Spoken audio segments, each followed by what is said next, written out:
sem ar, praguejou na sua língua nativa.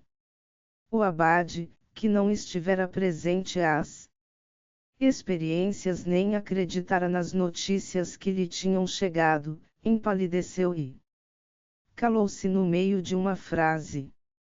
O assistente ficou gelado e fugiu em pânico, gritando fogo. O abade fez o sinal da cruz. Não sabia? Murmurou.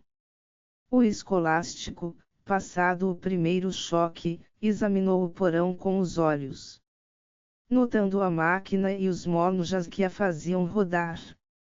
Seus olhos percorreram os fios enrolados, observaram o monge na escada, mediram o significado do dínamo com rodas de carro e viram o monge que esperava com os olhos baixos, perto da escada. Incrível! Exclamou, mal podendo falar. O monge que esperava curvou-se modestamente, em agradecimento. A claridade azul e branca projetava sombras alongadas na sala e as chamas das velas pareciam se diluir no meio da luz, brilhante como 1000 tochas. Continuou o escolástico. Deve ser um antigo. Mas não. Inacreditável. Continuou a descer, como se estivesse em transe. Parou perto do irmão Cornuer, olhou-o curiosamente por um momento e entrou no porão.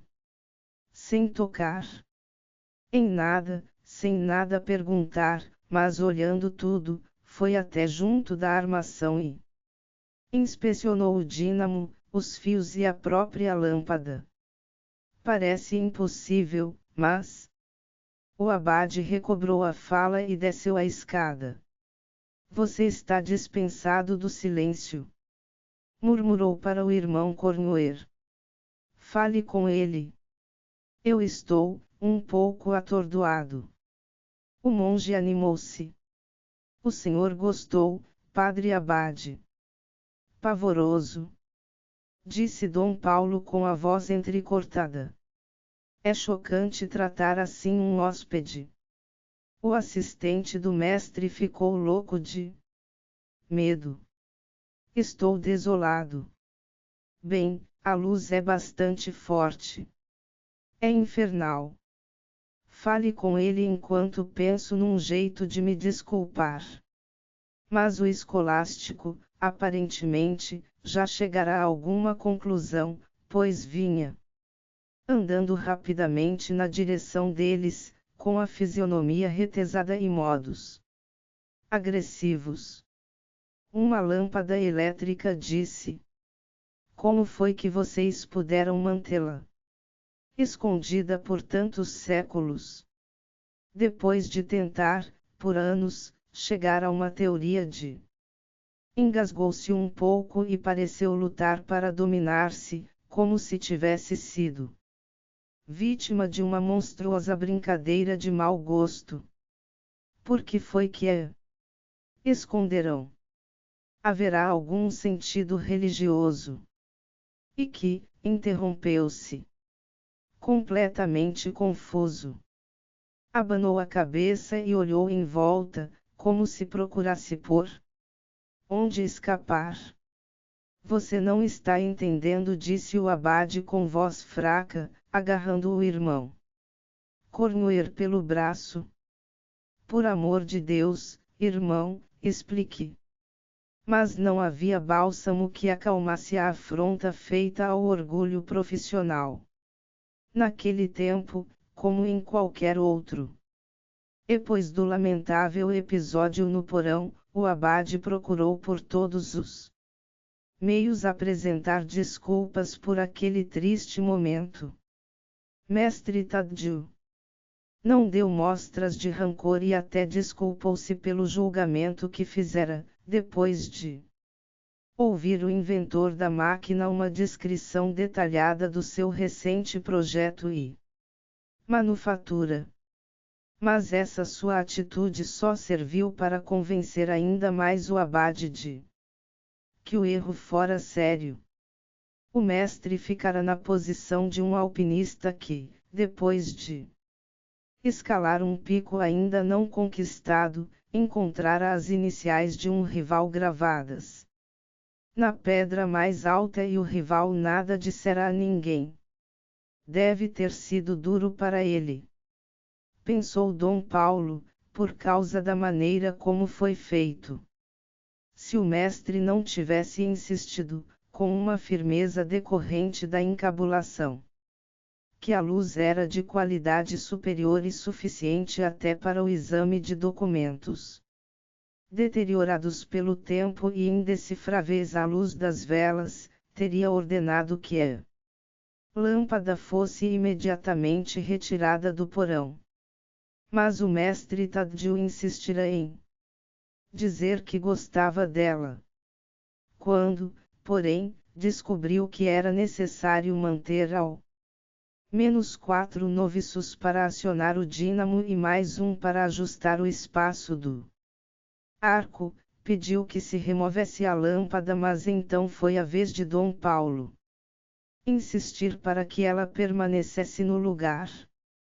E assim foi que o escolástico principiou as suas pesquisas na abadia, sempre consciente da presença dos 3 noviços que moviam o molinete e do quarto, que desafiava a cegueira no alto da escada para manter a lâmpada acesa e ajustada. Situação que inspirava o poeta a versejar sem misericórdia a respeito do demônio, encabulação e das afrontas por ele perpetradas em nome da penitência e da conciliação. Por vários dias o mestre e seu assistente estudaram a própria biblioteca, os arquivos e os registros do mosteiro, antes de abordar a memorabilia como se, determinando a realidade da ostra, pudessem estabelecer a possibilidade da existência da pérola. O irmão Cornuer descobriu o assistente do mestre ajoelhado à entrada do refeitório e, por um momento, teve a impressão de que ele estava entregue a alguma devoção especial diante da imagem de Maria que havia sobre a porta, mas um ruído de ferramentas logo pôs fim à sua ilusão. O assistente colocou um nível de carpinteiro na soleira da porta e mediu a depressão côncava devida à passagem, durante séculos, de sandálias monásticas.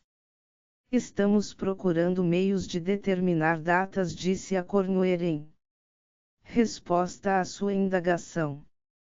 Este lugar parece bom para estabelecer um padrão médio de desgaste, uma vez que é fácil avaliar o tráfego. 3 refeições diárias por homem, desde que as pedras foram colocadas.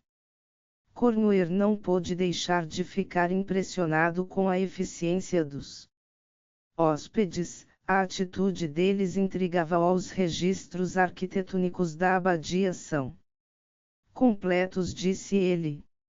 Por eles, você poderá saber quando foram construídos os edifícios e as alas. Por que não poupa o seu tempo consultando-os? O homem olhou para ele com um ar inocente. O meu mestre tem um lema. Naiol não pode falar e, por isso, nunca mente. Naiol, um dos deuses da natureza venerado pelos povos do Rio Vermelho. O mestre cita esse lema em sentido figurado, naturalmente. A prova objetiva é a autoridade última. Os que fazem os registros podem mentir, mas a natureza é incapaz disso. Notou a expressão do monge e ajuntou depressa: não é nada contra os registros. É simplesmente uma doutrina do mestre, segundo a qual tudo deve ser testado com relação ao objeto. É uma noção fascinante, murmurou Cornuer e curvou-se para examinar o desenho que o outro fizera de um corte transversal da concavidade. Que Estranho. Tem a forma do que o irmão Majek chama de curva normal de distribuição. Não é nada estranho. A probabilidade de um passo se desviar da linha do centro tenderia a seguir a curva normal de erros. Cornuer estava encantado. Vou chamar o irmão Majek, disse ele. O interesse do abade pela inspeção do local que os seus hóspedes faziam era menos esotérica. Por quê? Perguntou ele. Agora estarão fazendo desenhos detalhados das nossas fortificações. O prior mostrou-se surpreso. Não sabia disso. O senhor quer dizer que o mestre Tadju? Não? Os oficiais que vieram com ele estão fazendo isso sistematicamente. Como foi que o senhor descobriu? O poeta me disse. O poeta? Ah!